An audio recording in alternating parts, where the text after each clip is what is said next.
నమస్తే. వైఎస్ఆర్ కాంగ్రెస్ పార్టీలో జగన్ కు మరో కుదుపు ఎదురుకాబోతుందనే సంకేతాలు అందుతున్నాయి. ఇప్పటికే 11 సీట్లతో తల ఎత్తుకోలేని స్థితిలో ఘోరమైన ఓటమిని జగన్ చవి చూడాల్సి వచ్చింది. ఈ జలగ్ నుంచి కోలుకోక ముందే మరో భారీ కష్టం జగన్ చూడాల్సి వస్తుందని అంటున్నారు.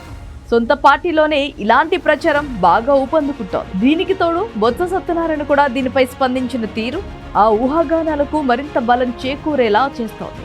వైసీపీని అలాగే వదిలేస్తే తమకు భవిష్యత్తు అనేదే ఉండదని భావించిన ఎమ్మెల్యేలు పలువురు గ్రూప్ రాజకీయాలకు తెరలేపినట్లుగా తెలిసింది.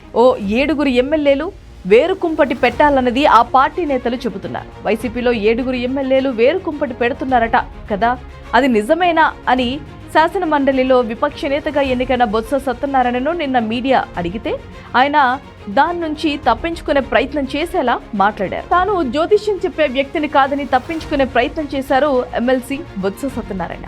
మీడియాలాగా తాను ఊహాగానాలు చేయలేనని, నిజాలు ఏమైనా ఉంటేనే మేం పార్టీలో మాట్లాడుకుంటామని డైవర్ట్ చేసే ప్రయత్నం చేశారు. వైసీపీకి ఉన్నదే 11 ఎమ్మెల్యేలు. వీరిలో 7 ఓ గ్రూప్గా ఏర్పడి పార్టీని కూటమిలో కలిపేందుకు ఆలోచన చేస్తున్నారని కూడా టాక్ వినిపిస్తోంది. అయితే ఈ విషయాన్ని టీడీపీ గానీ ఆ పార్టీ నేతలు గానీ ఇంతవరకు నోరు ఎత్తలేదు.